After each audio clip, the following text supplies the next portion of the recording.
Trav, anything we got from the peanut gallery back there? No. I'm glad the media center didn't get mad at me for cheering You cheered? a little bit. Gosh, you're ruthless. The following is a production of Dirty Mo Media. Hey guys, welcome to Actions Detrimental here in San Diego. We're in room 4-1. I don't really. You're staying for 3 more days. We have Travis right back here. He's hanging on my couch. This is the best we can do. We're live on location here on the island in San Diego. Drove the Bob's machine this weekend, by the way. Any of y'all that don't know, this Actions Detrimental is brought to you by Bob's Discount Furniture. It's one of the fastest growing furniture stores in the country. Bob's Toyota was actually pretty good today. So we're thankful for Bob's and everything they do for me and JGR. While the Andrew 250 is over, we're still celebrating the 250th birthday and the furniture America has waited for 250 years. If any of you guys need anything from your living room, your kitchen, bedroom, Bob's has it all at Bob's Discount Furniture. Make sure you go check them out at a location near you. mybobs.com also. So thank you to Bob's for bringing this on location. Actions Detrimental to you. Trevor, are you just going to hang out there for the whole time? Yeah, pretty much. Awesome. This is just the most camera time Travis has got all season on this show. And shocker, he has an OSU shirt on. Is that Jeremiah Smith? No, it's Chris Olave and Garrett Wilson. Oh, okay. I don't know. This was quite the race today, right? Quite the event. I thought it was like a good race too, though. As far as road course races go, I thought this was better than Coda, better than some other road course races we've had. I think what makes it good or made it good was it was very similar to Chicago, and there was lots of passing zones at this track. Like you can defend, like at Watkins Glen, there's essentially like 2 to 3, legit passing zones. Here, I don't know. I felt like it was like 5. So it was a very racy track. I thought that they did a really good job planning this track out with the landscape that they actually had to work with. Were drivers involved in the planning of this track, or did they bring this to you and say, here's our street course, here's our road course on Naval Base? Yeah, not that I'm aware of. Not that I'm aware of. You're just going to keep going in and out of the shot? Oh, he's going to go get some ice. We do have some cocktails here waiting for us when we're done. We're celebrating a 11-team win. Where is he going to get ice? I think there was a lot to celebrate today, right? We set the goals for myself. It was looking like it was going to be better than the goals, but a very untimely caution for myself. I mean, I was on the damn pit road line, and he's like, "You're not going to make it," and I steered left and didn't make it on pit road. So you weren't going to make it. So there was about, let's call it 50 yards, maybe a little more than that, between like where the wall is that takes you to pit road and then the actual start of the speed line. So I think I had to be committed to the yellow line that starts pit road. But once I get inside that wall, there's no going back. You know what I mean? So I had to make a quick decision to stay on the racetrack. So team was on top of that. Had to restart, I think 19th or 20th on that last restart, and only could get back to 14th. But still, I felt competitive. I thought we were really good in the long run. And we had decent speed, a lot better speed than what we had Friday, and certainly Saturday. Gosh, I wish I could redo qualifying all over again. Did tire saving play much of a factor in this for you and your team's performance? I think every driver had to do a certain level of tire saving. It seemed like it went away as the race went on. The first run of the day. Oh my gosh! Look at my man. Look at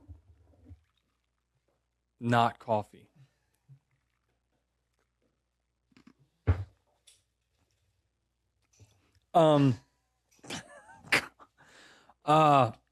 The first run of the day had the most fall off, and then as the race went on, this is very typical for what we see when it comes to like road courses and even ovals. The first run, you're gonna have the most fall off, and after that, the track it rubbers in and it becomes less. But it was interesting watching the lap times of the field. Definitely got faster. I mean, the field was running way faster than they qualified yesterday. Jared wants to know why he doesn't have a drink. I know I'm not a huge drinker, but you're just going to assume I don't want one? Never drink. Nashville turned Jared into a new man. No, it could just be as a prop. Come on. Well, I mean, I had no idea. I was pleased, not like happy, not great. Like I was pleased with our day when they told us, all right, that's P14. I was like, okay. Could have been worse. Could have been better. But then when they were like the 67 one, I was like, I don't know if you heard on the radio. I was like, what? Like, yeah, 67 one. And then here's what's wild. I thought the whole time, cheers.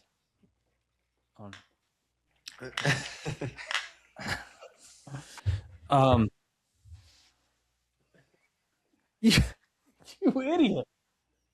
He just got club soda all over my floor. Clean it up. Club soda, you don't need to clean it up. Can I just say that whole last run, I thought Reddick was behind me. No. I'm like, he got lucky with the caution. I know. That's what I'm saying is that I didn't see who cycled where or anything like that. I just knew that, oh my God, there was only like 8 of us that got caught by that caution, and now we got to start tailing the lead lap, right? So I didn't see him until they were like, 45 is up here with a flat tire. And I'm like, what? I thought he was behind me. So I was just amazed, and I'm anxious to go back and watch the race to see like why did he get to the lead? Was it through the cycle, or did he drive to the lead? I think Travis and I were in the media center talking about this. He just pitted. He had just He got pitted. lucky with the pit. Yeah. And then everyone else came, so then he was third, I think. Okay. All right. But before we move on from that, just back to this tire wear situation. Because this track has a million different surfaces, concrete, asphalt, are there sections of the track that wear the tires more than others? Yes. Or sections of the track where it rubbers in more than others? Yes. And how does that affect your driving strategy through a lap? I didn't figure it out till halfway. That's why I wish I could go back in time and like redo how I approached this racetrack. Now, I knew that all the different types of surfaces would have different amounts of grip, but it took me a hot minute and like on Sunday to figure out, and I told the team this, is like, God, I wish I could go back and redo practice, redo mostly qualifying. I was driving the racetrack completely different by the end of the race than I was on Friday or even Saturday. And that's why you'd mentioned like Austin Hill having that experience. Just more laps is huge. Doesn't matter what kind of car it's in. We have a FaceTime.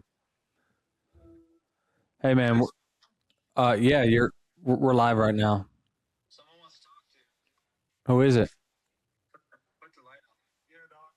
What's up? Hey, winner. You're live, but not live on Actions Detrimental. The newest Denny bro. The new. What are you guys talking about? Well, we haven't got into you yet. We'll get there. We're talking about my day first. We're that's what no one really wants to hear. What's his favorite topic? Yeah, 14th, baby. Top 15. Should have been better. We got caught by the caution. We did not when the caution came out, we had not pitted yet. So we were part of the group that started last. So, Oh, okay, yeah. Yeah. There you go. And now you can, you asked me before the race started why I didn't call you this week. So hopefully that answered your question. I mentioned that. So those of y'all who don't know, Corey usually, whenever he races his part-time schedule, we have dialogue about, what should I look for at this track? What about this? What about that? And I'm like, weird. You never contacted me this week in San Diego. Must been feeling pretty good. Yeah. All right. Well, I'll meet you at the bar in a little bit. All right, sounds good. See ya. Nice little cameo there by our winner, Corey Heim. I mean, it's a decent enough segue to like move on for me. Like I finished 14th, guys. Before we move away though, Mm-hmm. you came in 19 back. You leave 8. It's a win. It's a victory. We got to feel the Denny Bros have got to feel good about.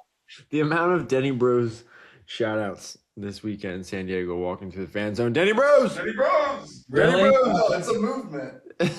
Love that. We got to have our own merch line. And whatnot. Fans wearing Larson shirts are yelling it. Elliott fans are yelling it. Gosh, love that. Thank y'all. Makes us feel good when you yell at the Denny Bros.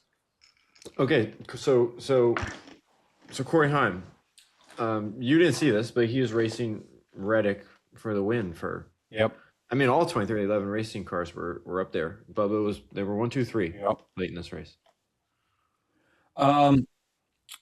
Yeah, I didn't know.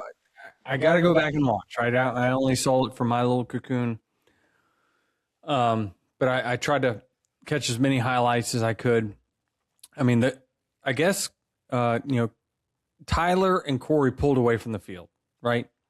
First, we have to acknowledge that Corey did get in the back of Carson Hocevar and spun him out, and so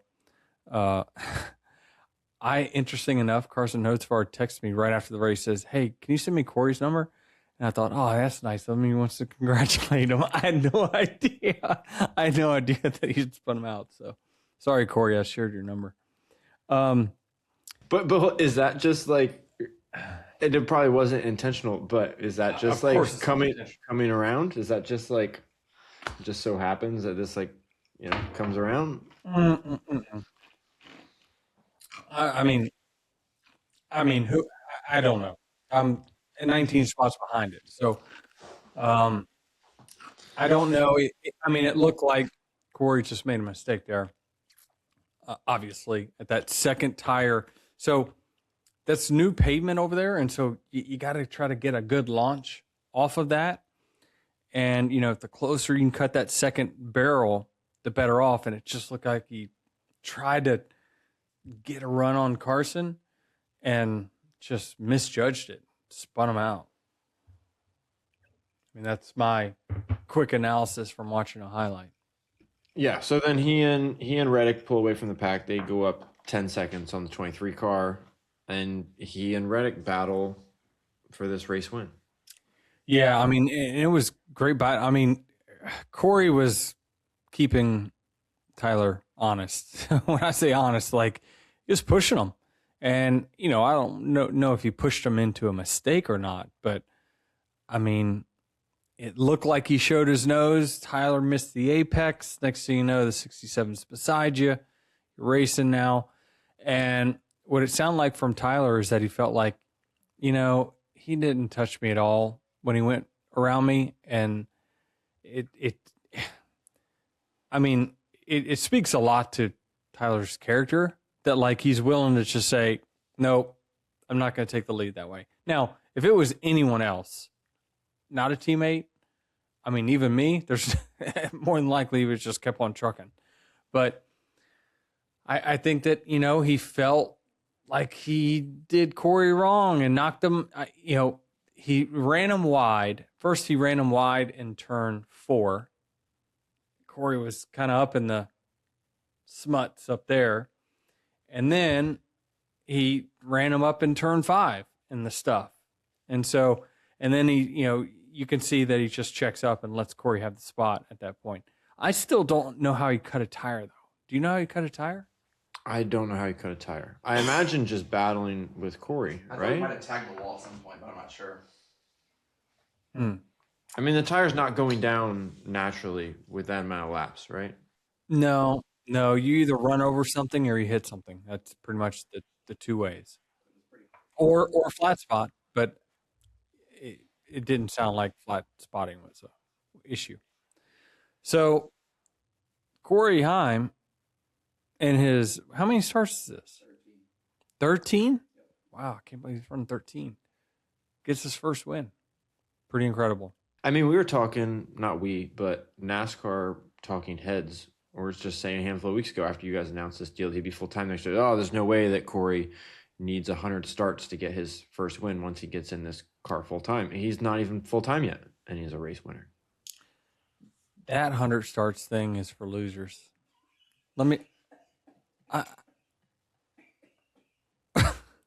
You okay? I don't believe in that. I think it's for people that are just trying to buy time.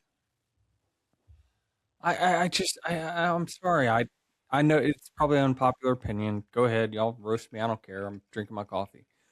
I don't think so. I mean, there's a few exceptions, like the Chase Elliott's, that it took a minute to get his first win, and then once he got it, it started rolling. But 100 starts, you need 3 years. I don't agree with that. I think that, like, you got to show me something, like, soon. Like, I understand the whole, and I know I take for granted it's really, really hard to win in the Cup Series, but like, even before Chase won in year whatever it was, he showed he could win far beyond, well before his 100th start. Like, you knew it was just a matter of time. So, I don't know. That's just my opinion. 100 starts is for People are gonna bring up your teammates. Do you want? Oh, okay. No problem. Let's bring up my teammate. He has shown signs that he was on the cusp of winning many, many times. He was running in the top 5 many times. So yeah, you're able to say, yeah, it took Ty Gibbs a little bit to win his first, but it was way overdue.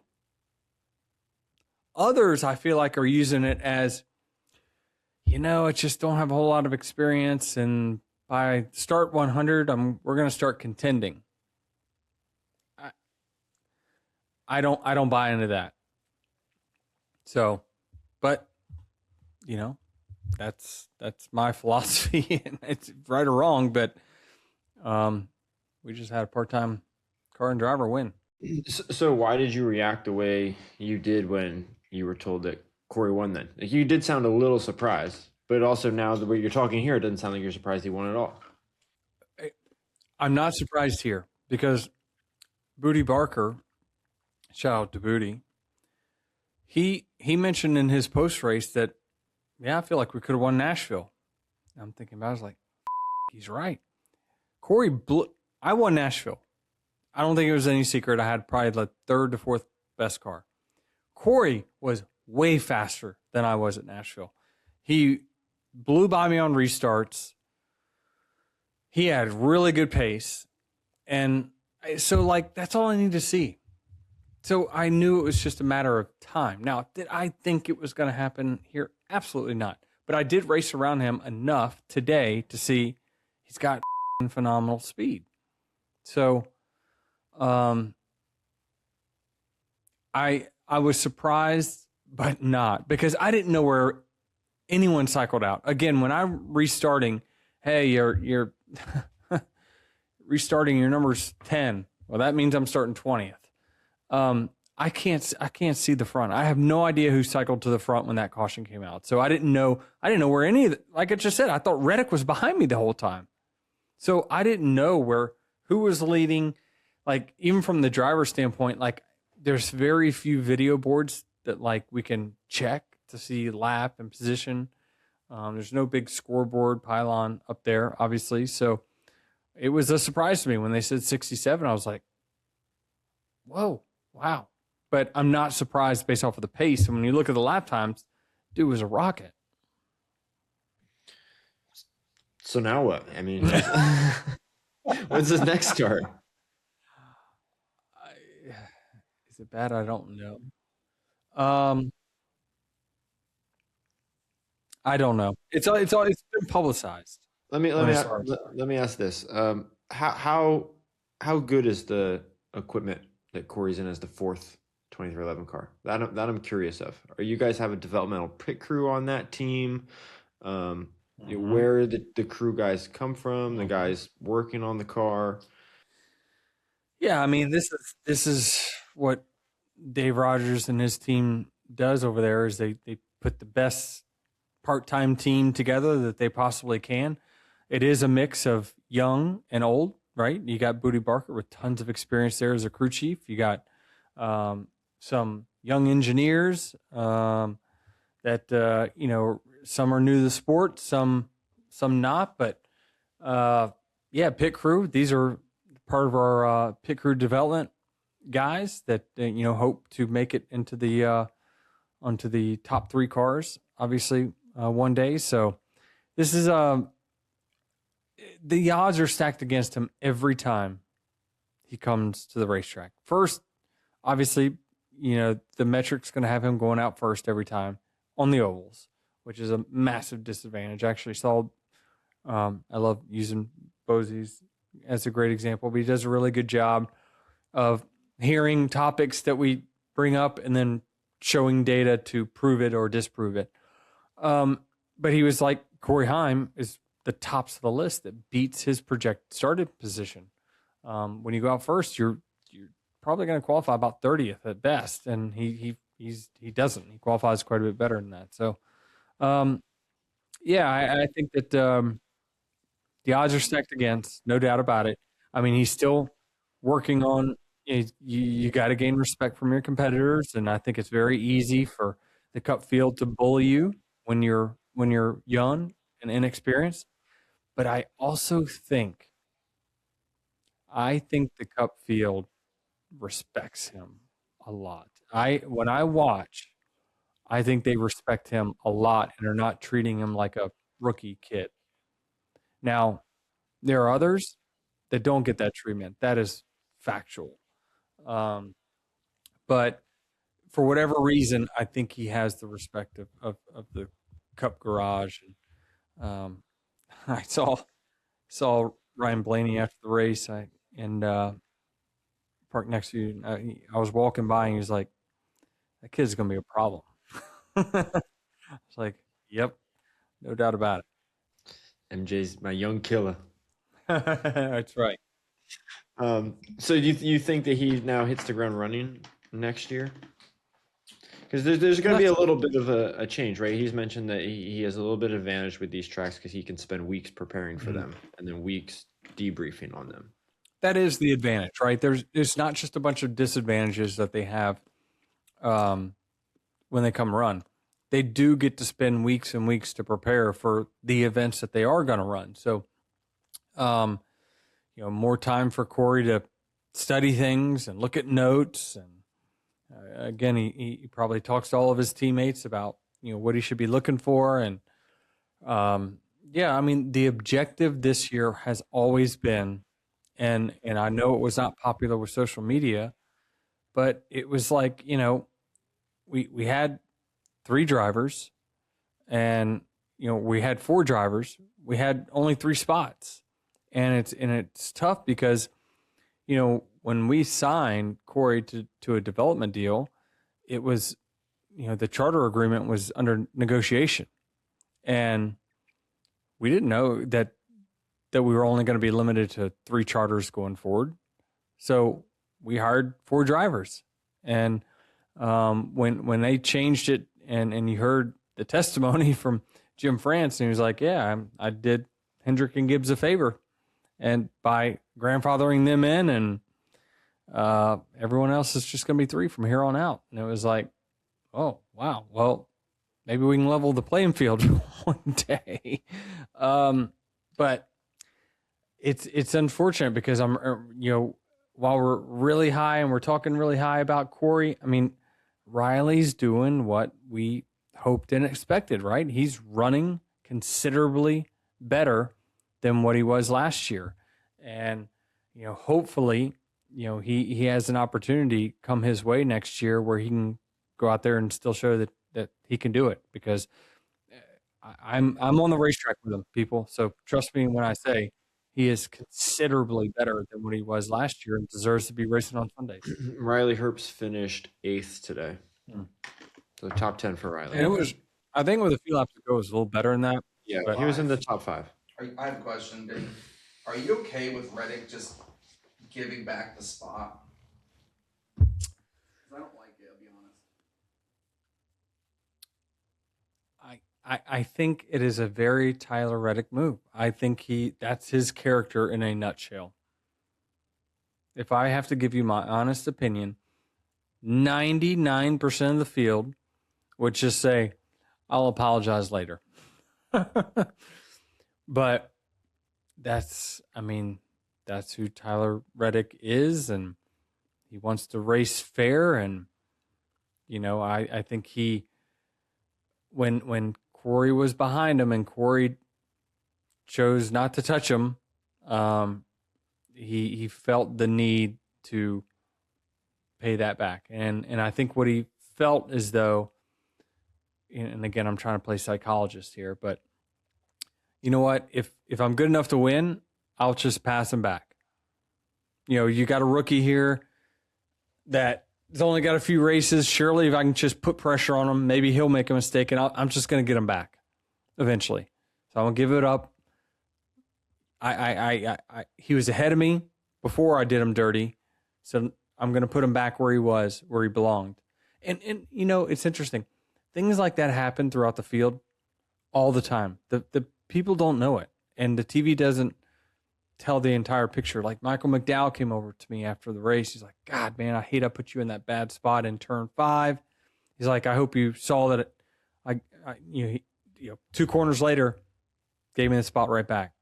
You know what I mean? So which impeded his progress that he was making at the time. But he was like, I just didn't feel good about it, and he gave me the spot back. So that's the right way to race. And this was very much a race between Tyler and Corey at this time. The third place is 10 seconds back. So by Tyler letting him go, he's not affecting his positioning, falling to third, whatever it may be. Yep. It's just those two guys one-on-one. Some other drivers in the field. We thought this was going to be an SVG day through and through, but he ends this one in the garage. This is kind of like, this is what the field needs to beat him. Is he's just going to have, and let me just say this. If it's based off of speed and all that stuff, he would win every time. But in NASCAR, sometimes you get unlucky, and he got unlucky today. And I've been frankly very surprised he's not been caught up in something in other races. But I think he's just been so damn fast at the other races. He's in control of it. He'll flip a stage and still be so fast that he makes it back into the top 10. Field pits. He cycles back to the lead. So this is like the only way to beat him. And it's not intentional. Austin Hill overcooked. He overcooked turn 1. I kind of watched it, saw where he drove into, got on the brakes hard, got, just up the racetrack into Connor. Talk about a nightmare year, by the way. Freaking Connor, right? Sucks for him. I'm a big Connor fan, but he has just had some luck and some learning curve year. It's just not been good all around. But, and SVG was just wrong place, wrong time. And just, got bitten by the unlucky wrong place, wrong time NASCAR bug. Now, Travis, I got to bring you in here. you probably saw the most of between us three. You watched the most of this race on the broadcast. Did SVG look vulnerable early on in this race? Good question. He was still good, but he was being passed Oh, he got passed? multiple times. He dropped to third fast in the race. Blaney, Priest, like people were passing him. And Now, how early? Because the dude is a tire manager. First 15 laps. It looked like he just didn't have his cape on.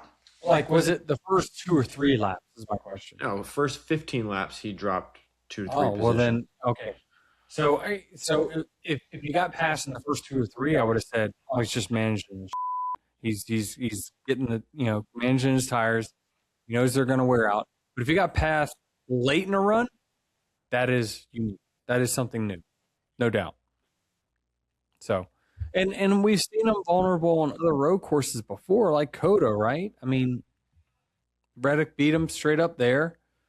But I don't know. The racetrack was a lot different the second half than it was the first half. Like the tires did not wear out quite as much the second half, and I think that's where he would have really excelled. I mean, he's good at he's the best tire manager on road courses anyway, but that just tells me maybe his car wasn't invincible like he usually is on the long run on road courses. Yeah, I mean, like you said, this is NASCAR, right? You have the best driver doesn't win 100% of the time. And when you think about his win percentage to best car percentage, I mean, it's higher than anyone in the field, right? Like what's pretty standard is the fastest car wins 35% of the time. His win percentage when he has the best car, when I say best car, he's the best driver driving the car on road courses. It's got to be 75%, 80%, right? So he's got an unbelievable win percentage when he should win. It was, I was walking through the fan zone. I guess it might have been Saturday, maybe it was today. But over here, SVG get announced at some appearance, and they say, was it 6-time Cup winner, 7-time Cup winner, Shane Van Gisbergen? It's like, whoa, this guy's won I know 7 races. So I have to bring it up because we were just talking about it. But AJ Allmendinger has 3 career NASCAR Cup Series wins, and Chris Rice is doing his best to put him in the Hall of Fame. All good. That'll trigger that will trigger Travis. The old Hall. Everyone gets a jacket. All right. I don't have any really comment on that in particular. Very ambitious. But whatever. Who am I to judge? JGR and I really enjoyed having Bob's on a car for the Andrew 250. It's a great time to celebrate America's 250th birthday with them on the Naval Base for the race. And the race might be over, but Bob's is keeping the celebration going with furniture America has been waiting for 250 years. That's right. Whether you're upgrading the living room, dining room, bedroom, or all of the above, Bob's has styles for every room at prices that make sense. You can refresh your whole home and still stay on a budget. And if you're race fans like us, race day comfort does matter. So after a long race, kicking back on the sofa, like my buddy Travis back here, they have many different reclining sofas loaded with features, including their signature Bob O'Pedic cushions. Basically, everything you need for a full day of racing without ever leaving your seat. The best part, no gimmicks and no inflated markups. Just Bob's low everyday prices. Plus, they ship fast, so you can get your setup ready before next race weekend in Sonoma. So before next race day, stop by a Bob's Discount Furniture store or shop online at mybobs.com. Bob's Discount Furniture is celebrating the Andrew 250 and America's 250th with unbelievable values that'll keep both you and your wallet comfortable. Talked about the wreck, Austin Hill, SVG, and Zilich. Yeah, it just Austin Hill overcooked it. And looks like he got loose and corrected right into Zilich. The only track building recommendations I'll have for NASCAR for next year is that zone, that area of the track, maybe just needs to be reinforced a bit because You saw it yesterday, saw it today. They got to repair the It's wall. a sketchy part of the track. I mean, super high speed. You're going opposite way of what we're used to. Like our bodies, right, are so used to going to the left. It's a high speed right. So, from my standpoint, it's where I gave up tons of speed on Friday and Saturday. But on Sunday, I thought I was actually rather good there. So, um, yeah, it's super different, and it's just to be fast, you got to put the car on the edge, and that corner is tricky when it comes to that. So, I don't know whether talk about reinforcing walls. Like as a driver, I don't think we want strong walls. Like we'd rather it be if you're gonna hit it hard, I'd rather that damn wall move. Something needs to move, right? Cars are, stiff. So you'd rather the wall be acting actually as a safer barrier when it moves, right? If it doesn't move, you're just hitting a concrete wall. So yeah, that wadded up a bunch of good cars, no doubt. Noah Gregson and Kevin Magnuson got in it a little bit. Yeah, Just a match at the end of this thing. it did. From what I saw that Noah was ahead of him early in the race. He goes into turn 12, covers the bottom, and Kevin just, hit him hard. He hit him hard into turn 12. And then the game of grab ass was on from there. And so, yeah, I thought Noah showed a lot of really good restraint, post race. He kept asking him, why did you wreck me? Why? And I couldn't really hear what he was saying. Could you hear what he was saying? Magnuson didn't. There's a motorsport.com version of this video with some subtitles, and just based off the subtitles, he just says, "Get the out of my face, get out of my face." He doesn't answer Noah's question as to why he wrecked him. I think he did a really good job this weekend. He was fast. Did I see he had the fastest lap? Is that true? He had the fastest lap. Son of a gun. That's freaking impressive. But if you're coming over here for a one-off, you got to show the competitors some respect that are here full time. If I went and did a one-off somewhere else, I guess stereotyping us in NASCAR as well. You guys just run into each other, so I think it's okay to just power drive you into turn 12 on lap 3. I'm not a huge fan of that, and I have nothing against him at all. I raced around him a little bit today. He was fine, and I think what he did was wildly impressive. But yeah, I'm gonna have to side with Noah on this one. We saw Brent Cruz get in the car for Christopher Bell in this before his car ultimately expired. Did he miss a shift? How long did all right, first let's start from the top. When did Seabell get out of the car? Did he go a while, or was it right at the beginning? He did. Was it not going well?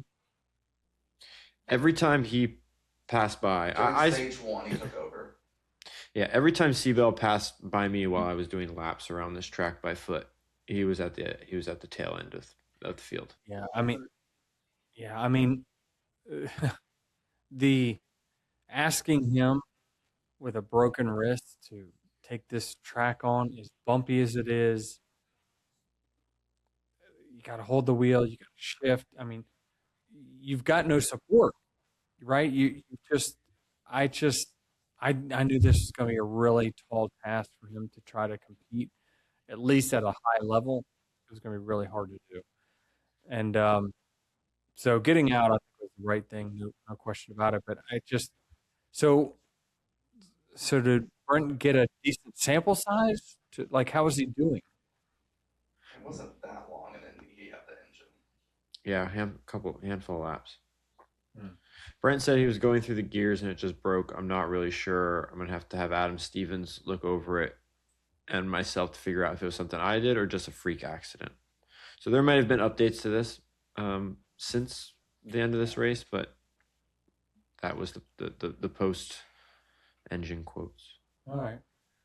Well, I mean, that's unfortunate. I was actually anxious to see kind of how Brent did. Obviously, Saturday, I thought he was the fastest car/driver.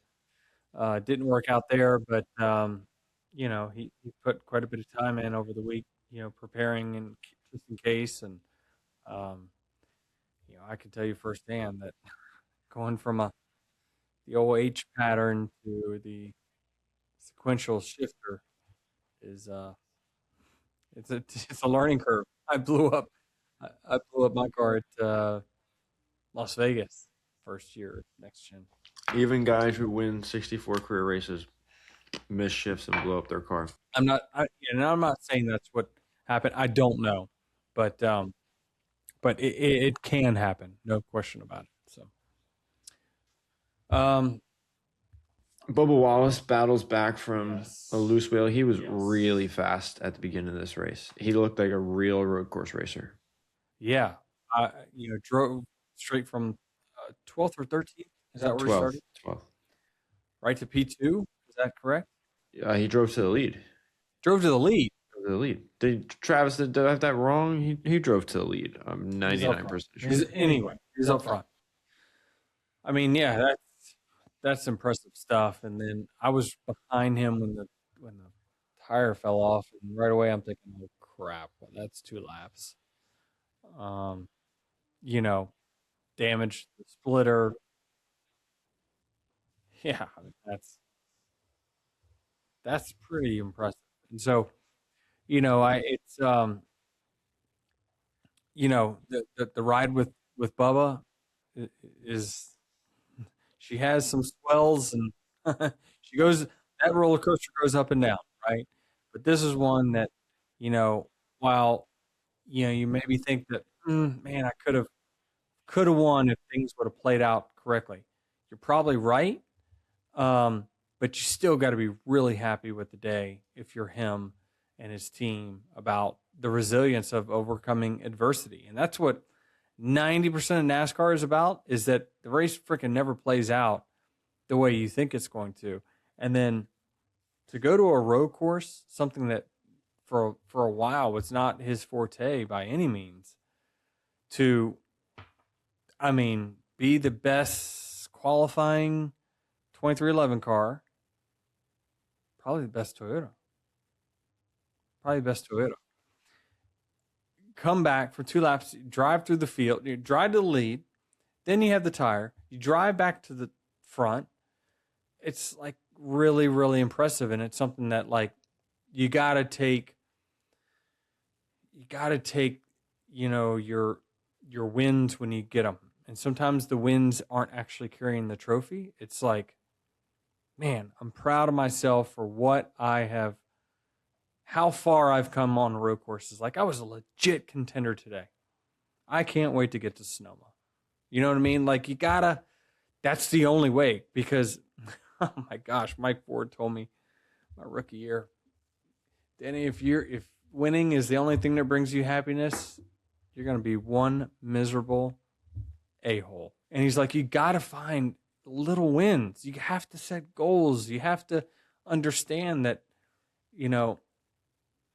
while you always go to the racetrack thinking I'm going to win, sometimes you have to change your goals to be a little bit more realistic. You're racing against the best drivers.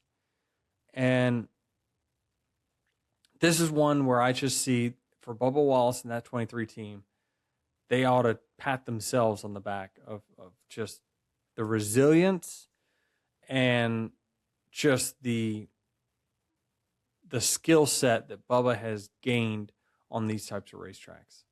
Yeah, and they were also a beneficiary of that late caution. So there's no guarantee that if he's running first or second midway through this race, he's not caught up in that same wreck that ended Zilich and SVG's day. Right. He was laps down at that point. So just different strategy allows for different outcomes in this thing. Yep. What did you make of the San Diego Naval Base Coronado race weekend as a whole, the event as a whole? I thought the event itself, the whole pre-race. Now, again, I didn't experience it as a fan. I experienced it as a competitor. It was very convenient for me, and where I stayed to just ride my bike over to the track. I didn't wait in any traffic. I didn't have to walk 500 miles. But I thought it was just definitely felt like a big event. It felt like a big event to me. Pre-race, the drivers' meeting, Steve O'Donnell, giving his little speech there. It all felt big to me. And so I just think that we severely underestimate what it takes to put on these races and just all the logistics. Like as a business owner, I look around and I'm like, gosh, they had to plan. Every minute is planned, right? Boom, fireworks go off. Boom, this goes off. Hey, this person comes up. Like, it's a massive undertaking, right? And there's always things that you can learn, but man, I just thought they did a really, really good job making this feel big. It felt big to me. I can tell you the fans that left that racetrack that I talked to absolutely loved it. They loved it. And that's what's so important, right? And like, it sucks like the first year of Chicago was like so much rain. Like we had a freaking hurricane of rain.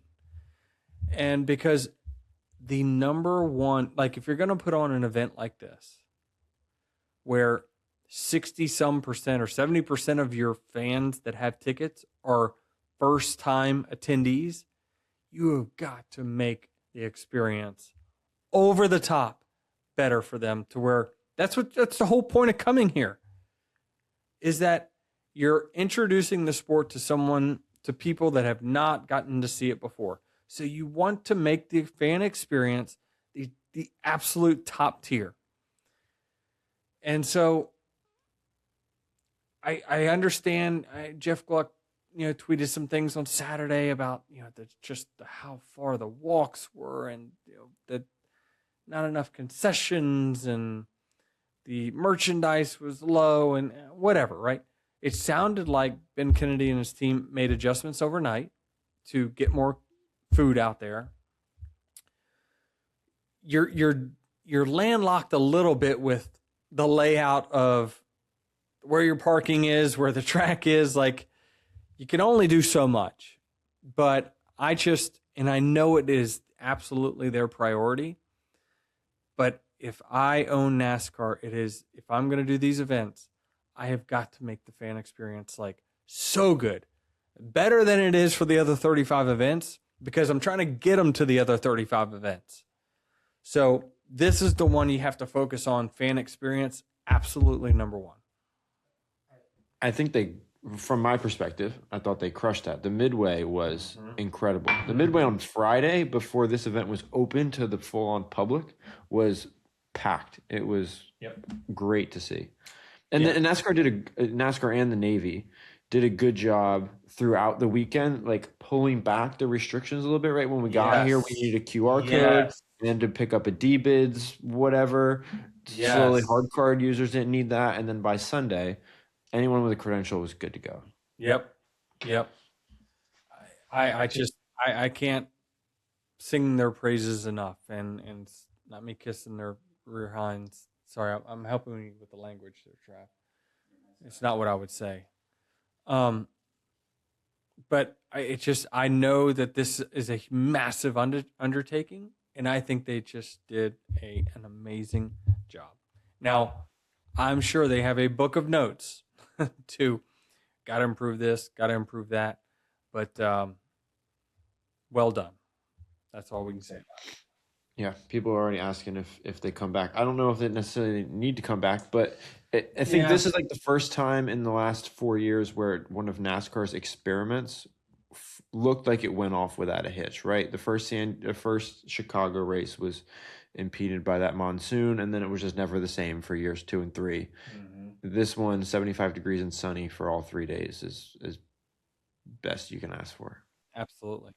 And, we don't know where I mean, I think, the street racing is something that is here to stay. I mean, where it goes, I'm making assumptions. I have no idea.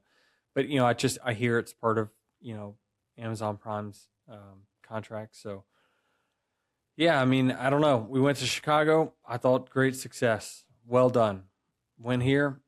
Great success. Well done. So they're doing a lot of good things.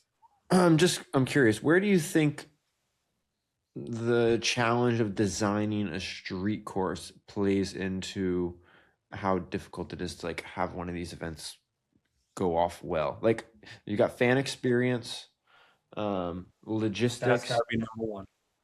Fan experience. Yes. Logistics, and then like designing a course for a race. Like, is that kind of easy? I don't know. If I own NASCAR, I'm going to say designing the perfect course is like number 5 on the list. I don't know, but it's the event. People aren't leaving usually road course races and saying, God, that was the best race I've ever seen.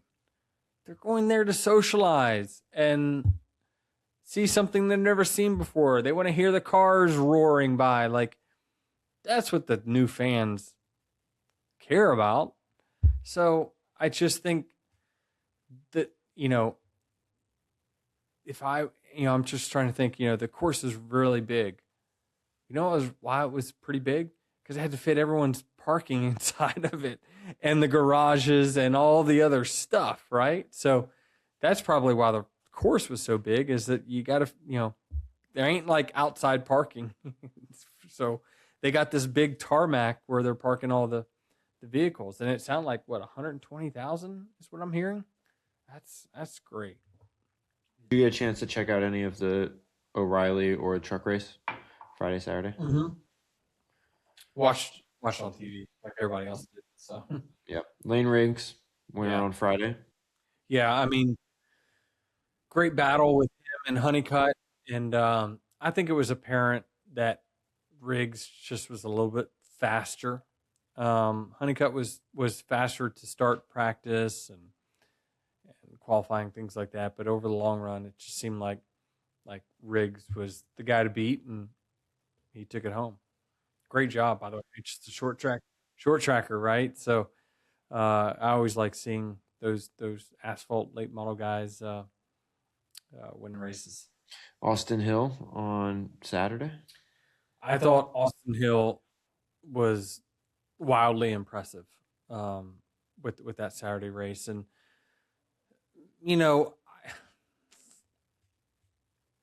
if I'm being truthful, what it looked like to me was that Carson Kvapil had the fastest car and/or driver. And when I say fastest car, I'm not saying that to downgrade the driver, because on road courses, the driver means more than the car.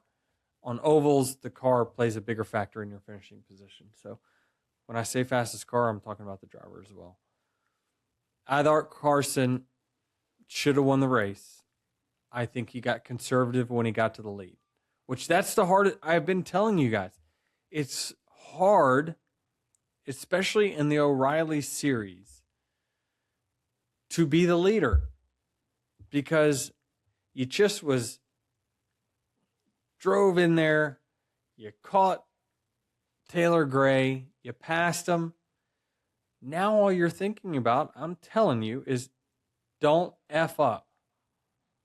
And so what do? You start slowing down your entries. You just start taking a more conservative line. Well, what does that do? Taylor Gray, your lap time starts slowing down. Here comes Taylor Gray. He's thinking, oh, I'm back in this thing. So now they get to racing. Here comes Austin Hill, who clearly I thought had the third best car at the time. Between, he was not didn't have the speed those other two had. He pulled away. But Austin Hill just kept trucking along, running his lap times, hitting his marks. Those guys, one of them gets, in my opinion, gets a little tight when he got to the lead. Let the other guy back in the picture, and then he ended up getting wrecked. So that sucked because I'm a big Carson fan, and again, I love the asphalt short track guys more than I do everywhere else. These are graduates of the Cars Tour. But this is just the learning pains of being a young guy, and you got to learn how to finish.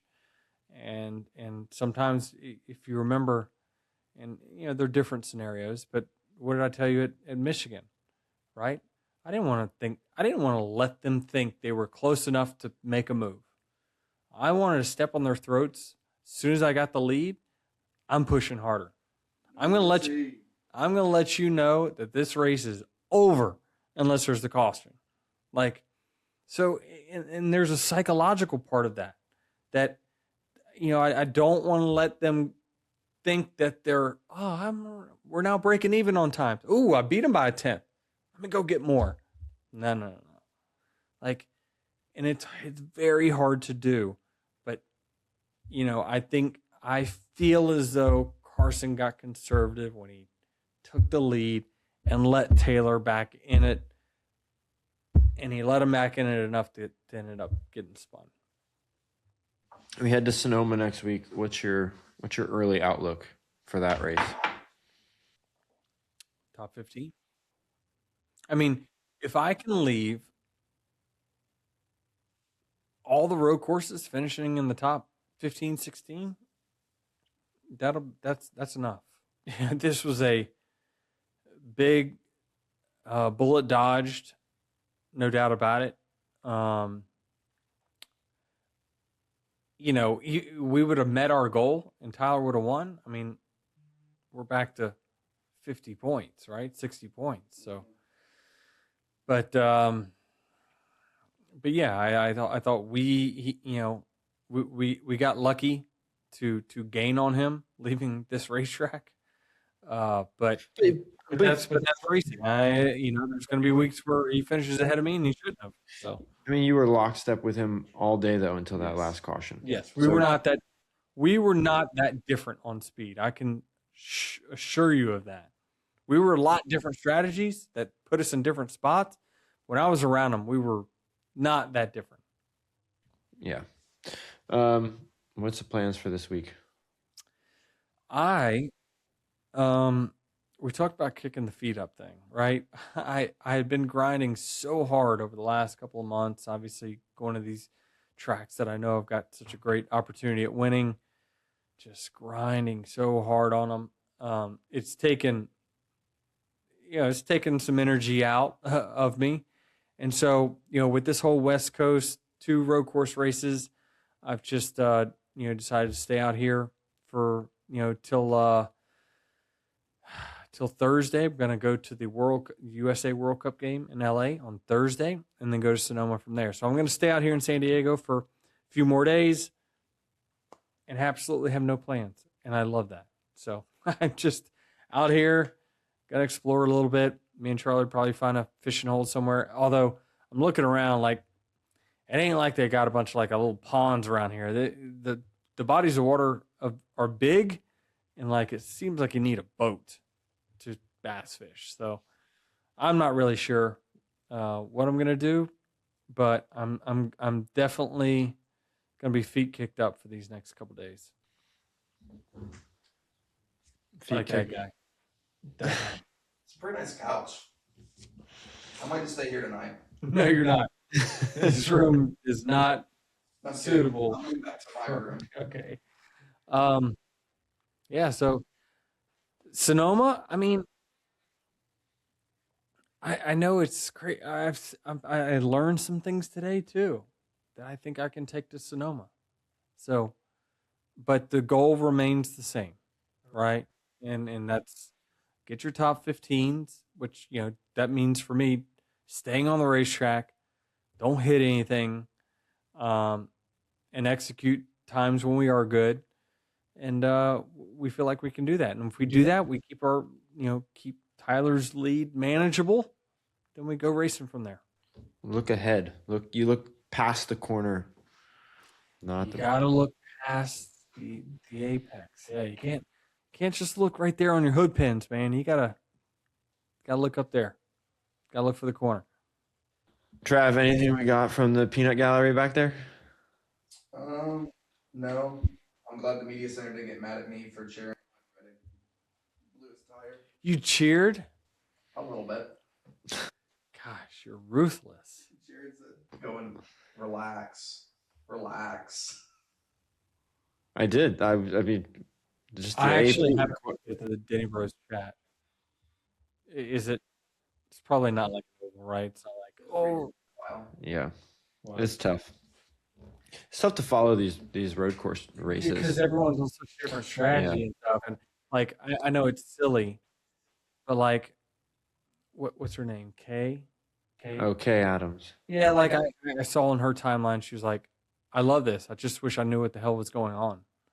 You know what I mean? Like that's the challenge we have in motorsports, right? Is you go to your race for the first time, and it is confusing. I know it seems so simple to us, but for the new fan, it is hard to explain, right? Yeah, especially at a road course. For me, I feel like there's just so much strategy involved, and yeah, he's the leader, but don't worry about him. He has to pit. Like that's just, I mean, that's something you're never gonna get away from. But it's the thing that really is hard for us to overcome.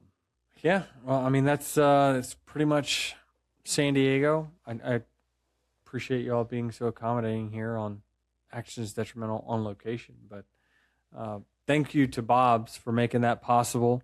And our partners at Bob's Discount Furniture are celebrating both summer and competitive racing and America's 250th birthday with the furniture America has waited for 250 years. So if you want to join in on the fun before the next race, head to your local Bob's or shop online for score tons of winning styles at everyday low prices. That's why they're Bob's Discount Furniture. And it's going to get shipped to you pretty quickly. So thank you all for that. Travis left my review box blank here, but I'm going to put in a custom review, and that is from the waitress at STK last night. You went to STK? Yeah. You like STK? I do. I do like it. I like the vibe of it. This one. So that's a great analogy. STK is a great analogy of why do you go to STK? Is it because they have the best steaks? No. Okay. You go for the loud music and you go for the social atmosphere of it. So this one. And that's what NASCAR racing is. So part of my should be. Part of my review is that this one, the only STK I've been to is the ones with you in Las Vegas, but this one stopped like midway through everyone's dinner, lights dimmed. They came out with all those party flares, and it was like a whole like NASCAR thing. They were celebrating NASCAR being there and brought shots to every table in the building. Free shots, I guess. No one asked for them. Yeah, celebrating NASCAR being in town. That's awesome. And listen, the town knew we were here. There's no question about it. Even though there were many businesses all over with cars outside saying, this is a NASCAR spot. If you're here for NASCAR, stop in. And let me be clear too. I think we have to remain doing the best at what we are, and that is to have the best motorsports. I don't want it to get twisted that, we need to be just about the show, not the actual meet. No. The meat of our races, we still need to put on the best shows possible, and that means great racing. I'm more talking about it's the spectacle of the event, not the race. You're going to the event, not the race. Does that make any sense? Yeah. I mean, this is a topic for another conversation, but I don't see why you can't take what was done here and apply it to another big market event. Why can't you take this and apply it to Las Vegas in a way? I don't know. that's like I said, a bigger topic, another show. No but doubt. what you did here, I feel like could translate Yep. to Well, something else. I mean, they deserve their flowers for everything they did. I thought the race went off well. Everything was executed well, and hopefully our fans enjoyed it. Race didn't go 5 hours like we thought. I made a friendly wager with Brad Kozlowski on the race time at 4 hours and 10 minutes. Actually, I won that. He took the over. 3 hours and 26 minutes, I think. 3 Uh-huh. hours and 37 minutes. Yeah. Alex Bowman actually texted me after the race. He says, my watch says I was in the car for 4 hours, 10 minutes, 10 seconds. And he's like, the 10 seconds count. It would definitely count against me if it was official, but it's non-official. That was in the car to end the car. In the car to out. Before we go, speaking of bets, Shout out Todd Top Gilliland. Father, Todd, top 15. 21. Yeah, and he was holding me up too. Guy wouldn't let me pass. Yeah, I think he kind of knew out there on the racetrack. Yeah, Todd didn't have any faith in me at all to finish in the top 15. We were at the Post Malone concert. Charlie's like, yes, no way, no way. Trav, do it. Give us a live how to move.